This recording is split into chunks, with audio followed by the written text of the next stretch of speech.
languages like Arabic, English. You have the culture of convenience. How do I relay something as quick as possible, as convenient as possible? Because I'm lazy. I'm sorry, but that's true. We're a lazy culture.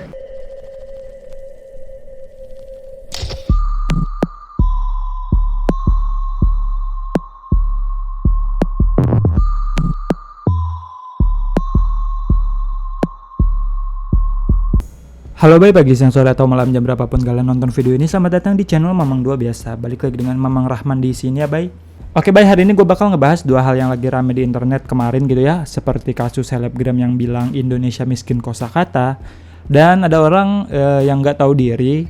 Dia ini parkir sembarangan tapi pas dinasehatin malah ngeludahin gitu. Ya oke lah, tanpa basa-basi kau ajak happy-happy, kita langsung masuk aja ke pembahasan kita yang pertama. Cus! Jadi baik, beberapa hari kemarin ada seorang selebgram atau bisa dibilang konten kreator juga gitu ya, yang bernama Indah Gunawan atau lebih dikenal dengan nama panggilan Indah G atau Indah G kali ya. Ya kita baca Indah G aja lah. Nah, si Indah G ini menjadi sorotan netizen karena ada beberapa statement dia yang menyinggung pada saat podcast bersama Cinta Laura. Karena di podcastnya tersebut, si Indah G ini bilang bahwa bahasa Indonesia adalah bahasa yang miskin kosakata. Dan dia juga membandingkan bahasa Indonesia dengan bahasa Inggris dan juga bahasa Arab gitu. Yang dimana bahasa Inggris dan bahasa Arab ini kosakatanya lebih banyak gitu ya, bay. Dan untuk lebih jelasnya kita setel ya videonya, cus. Bahasa Indonesia itu sebenarnya bahasa yang miskin kosakata, and it's very true, especially compared to languages like Arabic, English. You have the culture of convenience. How do I relay something as quick as possible, as convenient as possible? Because I'm lazy. I'm sorry, but that's true. We're a lazy culture. And then on top of that, it's also that we deadass lack words. Ya kurang lebih kayak gitu ya, bay, videonya. Perlu kita akui ya bahwa apa yang dikatakan si Indah G ini benar. Cuma cara dia menyampaikannya itu terkesan rada tengil gitu, bay. Karena dia menggunakan kata miskin sebagai kata ganti minim gitu ya. Yang seharusnya tuh lebih bagus menggunakan kata minim kosakata gitu, bukan miskin kosakata. Dan asal lu tahu gitu ya, bahwa keminiman kosakata tersebutlah yang membuat mudah orang Indonesia menyampaikan sesuatu gitu. Dan sebenarnya juga si Indah G ini mengakui hal tersebut gitu ya, bahwa bahasa Indonesia adalah bahasa yang simple. Akan tetapi dia malah bilang karena kemudahannya tersebut, kita jadi membuat budaya malas gitu, bay. Nih ya, kita punya kepraktisan budaya. Kayak gimana cara gue menyampaikan sesuatu dengan cepat dan mudah. Jadinya malas. Maaf tapi ini kenyataan. Kalau menurut gue, orang yang malas mah ya karena sifat pribadinya masing-masing gitu, bay. Bukan tergantung jumlah kosakata di negara tersebut. Ya emang lu pikir di Amerika yang katanya nih ya, kosakatanya itu banyak, nggak ada orang malesnya? Ya pasti ada aja. Aneh nih orang. Dan kalau lu bilang Indonesia ini miskin kosakata, nih coba lu translate, Patani menanam padi lalu memasak beras agar menjadi nasi. The farmer plants rice, then cook the rice to make rice. Kalau bahasa Inggris nggak minim kosakata, ya ini nggak mungkin jadi rice doang gitu ya. Dan coba misalnya lu translate kata lusa gitu. Lukas lagi kan. Lusa. Diterjemahin the day after tomorrow. Hari setelah besok. Ya bener sih, cuman gak ada kata yang lebih simple gitu untuk menerjemahkan the day after tomorrow. Ya bisa dibilang today again sih. Cuma kan lebih simple nyebut lusa gitu ya. Untuk 2 hari yang akan datang. Dan ada video mereka berdua yang membahas tentang orang yang belajar agama akan lebih mudah untuk diatur-atur. Dan si Indah G ini tuh mengambil contoh agama Islam. Ya mungkin dia mengambil contoh agama Islam karena tinggal di Indonesia gitu ya, bay. Kita setel aja videonya, cus. The education culture here in Indonesia is to memorize. Like there is a very strict emphasis on memorization, and Indonesians are very good at memorizing shit. Oh, y'all are so good at memorizing shit. And then like my friend told me, it's because of the religious education that is often incorporated, not all the time, but often incorporated into most Indonesian education systems. Especially like when you think of Islam, especially public schools, and then they teach religion classes, right? You have to memorize these Quranic verses like word by word, and that's why, God, this is gonna sound so fucking bitchy. They're very good at being told what to do, but they can't figure out how to do shit for their own selves. Yeah, I hope I can find this study. There is a correlational study that has shown that memorizing a language that you don't understand decreases IQ, which is scary. And I'm not saying don't memorize the Quran, guys. For those of you who are Muslim, if you want to learn about Islam, please, by all means. But my suggestion is, if there is no Indonesian translation, learn Arabic. Habibi. Yeah. Learn Arabic and then memorize the Quran in Arabic after you understand or after you've learned the language. Because that way you can also understand the Holy Scripture in its original form. What it's intended And- to say. Yes, and that will prevent you from being misled by certain religious leaders who want you to believe what they believe, which may not necessarily be true, but they know because people don't understand, they say what they want. Right. You know what I mean? Ya kurang lebih kayak gitu ya Bay videonya. Gue kurang tahu konteks dia bilang mudah diatur-atur ini oleh siapa gitu ya Bay. Entah mungkin diatur pemerintah atau diatur oleh orang tuanya gitu Bay. Cuma kalau konteksnya diatur oleh orang tua ya gue setuju sih. Karena kita sendiri sering kan kalau misalnya nggak nurut sama orang tua suka diancam bakal masuk neraka gitu ya. Karena dianggap menjadi anak yang durhaka gitu. Makanya kita jadi suka nurut gitu Bay. Cuma kalau konteksnya diatur sama pemerintah kayaknya ya enggak deh. Kita tahu sendiri gitu Indonesia banyak mayoritas Muslim tapi masih banyak yang nggak tertib sama aturan lalu lintas gitu Bay.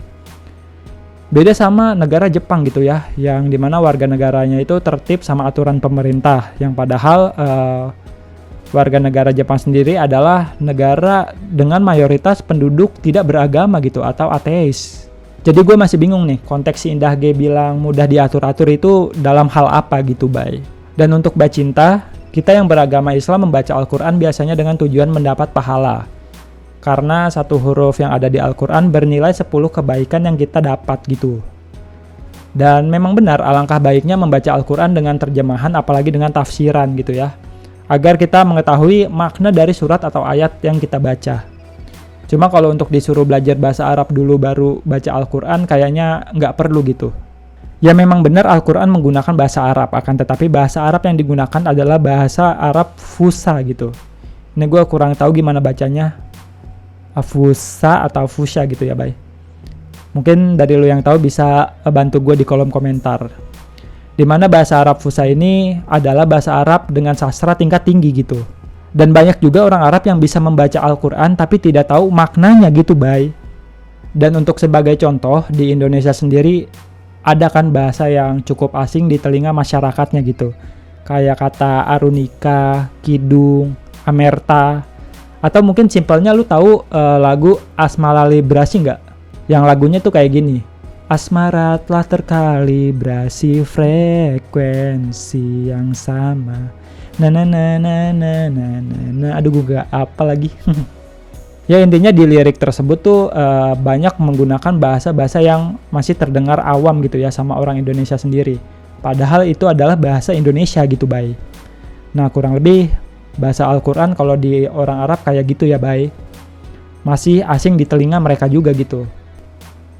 Dan ini juga ada video ketika si Indah G bilang bahwa semakin religius seseorang maka mereka akan menjadi kurang cerdas gitu Bay. Jadi untuk lebih jelasnya kita setel ya videonya cus. Have you ever heard of this one study where they found that there is an inverse correlation between intelligence and religiosity? That is an actual research finding. There's an inverse correlation, meaning that the more religious you are, the more likely lower you are in terms of intelligence. Well, I want to be the devil's advocate here and say that you did mention that it's a correlational study, which means there are several confounding variables that weren't accounted for. The reason why I can't 100% fully agree with that correlational study is because there are some scholars, for example, Islamic scholars that believe in Sufism. You know, they're known to be very philosophical. Their beliefs is very much centered around knowledge and scientific thinking. Yes. Di counter cinta So Laura. I feel like there is room to have faith in God and have faith in a certain religion and Of still course. be an intellectual. This is where critical thinking comes in. Notice how I said correlation, not causation. Ya, Yeah, males And lagi. a lot of people tend to conflate that. Exactly. And Not- that's why I said correlational, right? I Yes. even re-emphasize that because you say it's correlational, we're Yes. not accounting for various confounding variables. Ya, kurang lebih kayak gitu ya Bay videonya. Ini kalau Ustadz Hadi Hidayat nonton gitu ya, kayaknya dia cuma bakal ketawa doang gitu. Dan juga kayaknya si Indah G ini harus punya banyak teman kayak si Cinta Laura gitu Bay. biar pikirannya terbuka gitu ya. Nah tadi kan si Indah G ini berstatement gitu ya, kalau misalnya orang yang religius maka kecerdasan mereka akan makin berkurang gitu Bay. Nah terus kan dikonter sama Cinta Laura. Nah setelah dikonter sama Cinta Laura, si Indah G ini tuh ngeles gitu Bay. Sadar kan tadi gue bilangnya kalau relasi bukan sebab akibat. Yang padahal nih ya, kalau misalnya lu cari apa itu arti korelasi, artinya adalah hubungan timbal balik atau sebab akibat. Oh atau mungkin dia mendeskripsikan korelasi dalam bahasa Inggris gitu ya Bay, bukan dalam bahasa Indonesia. Soalnya kata dia kan kalau bahasa Indonesia itu miskin kosakata gitu ya. Jadi mungkin arti korelasi dalam bahasa Inggris itu berbeda sama korelasi yang ada di bahasa Indonesia gitu ya. Bisa nih Mbak Indah nyapunya. Ya oke, next Bay. Ini sih gokil parah gitu ya Bay. Jadi kan beredar sebuah video yang menunjukkan ada seorang pria yang ingin membeli takjil gitu ya. Cuman salahnya si pria ini, dia memarkirkan mobil di pinggir jalan yang sempit gitu, sehingga menyebabkan kemacetan. Dan ketika ditegur, si pria ini malah meludah ke arah orang yang menegurnya gitu Bay. Ya ini untuk lebih jelasnya kita setel ya videonya, cus. Aduh. Goblok tuh siapa ya? Ya ampun, dia yang ngomel dong. Oh, Meludah. oke. Tuh lihat ya, bapak-bapak ini udah salah berhenti tengah jalan. Ada macet. Macet loh, ini jalan cuman astaga. Ih, sumpah bego banget orang. Ya ampun, gimana disuruh lewat? Ih, otaknya entahnya di mana ya. Kebalikin apa mobilnya kebalikin gitu. Dikebalikin ke samping gitu ya Bay, biar bisa jalan. Ya dan seperti yang sudah-sudah, setelah videonya viral gitu ya, si pria yang meludah tadi itu membuat video permintaan maaf. Nih kita setel videonya, cus. Assalamualaikum warahmatullahi wabarakatuh. Waalaikumsalam warahmatullahi wabarakatuh. Saudara mobil Honda HR-V yang saat ini sedang ramai dibicarakan. Dengan ini saya menyampaikan permohonan maaf yang sebesar-besarnya kepada saudari Mila dan rekan, beserta semua masyarakat yang terganggu dengan tindakan saya yang tidak baik dan tidak semestinya. Melalui video ini, saya juga menyampaikan penyesalan yang sedalam-dalamnya atas perbuatan dan tindakan saya yang tidak semestinya, di mana pada tanggal 5 April 2024 saya memarkir kendaraan tidak pada tempatnya yang menyebabkan macet, dan juga saya melakukan perbuatan yang tidak sopan, yaitu meludah pada kendaraan saudari Mila dan rekan. Melalui video ini saya sekali lagi Assalamualaikum warahmatullahi wabarakatuh. Ya kurang lebih kayak gitu ya Bay permintaan maafnya. Ini anjir kocak banget lagi. Bukan Muhammadiyah, bukan pula NU, pria ini meminta maaf duluan sebelum lebaran. Udah inisiatif gitu ya.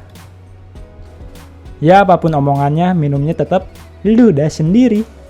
Nah yang gokil di sini Bay, setelah semua kejadian tersebut viral, terkuaklah fakta bahwa pria tersebut bernama Ari Febrian dan dia menjabat sebagai asisten manajer crude oil domestic supply gitu ya, di salah satu perusahaan ternama yaitu Pertamina. Dan juga dia ini mempunyai kekayaan sebanyak 2 miliar rupiah. Gokil. Ini sampai di-spill sama netizen gitu ya, portofolio sama akun LinkedIn-nya gitu. Posisi di kilang Pertamina Internasional, jabatan asisten manajer. Bikin malu aja sih, padahal hidup udah enak. Iya bener tuh ya, hidup udah enak-enak malah caper. Dan dia juga lulusan Universitas Indonesia. Gokil. Pendidikan tinggi tidak menjamin attitude. Dan ini kerennya netizen bisa nemu aja gitu ya Bay, identitas orang. Ya walaupun sudah melakukan permintaan maaf, tapi si Ari Febrian ini tetap kena sanksi gitu Bay dari perusahaannya. Dia ini dibebas tugaskan sementara atau bisa dibilang kena skorsing gitu ya. Ya harusnya minimal turun pangkat kek, ini mah malah dapat cuti dadakan. Ya oke lah Bay, segitu aja video gua kali ini. Kalau ada info yang salah atau lu mau menambahkan info tertentu, bisa langsung aja koreksi gua di kolom komentar gitu ya Bay. Dan juga nggak kerasa gitu ya puasa, sisa 3 hari lagi gitu bay. Dan gue juga mau minta maaf apabila ada kata-kata gue yang salah atau kurang berkenan di hati kalian gitu ya. Ya, pepatah lama pernah berkata gitu, minal aizin wal faizin, mohon maaf lahir dan batin. Ya oke, bye, Mamang Rahman cabut dulu. Jangan lupa like, comment, subscribe, sama share dong. Oke?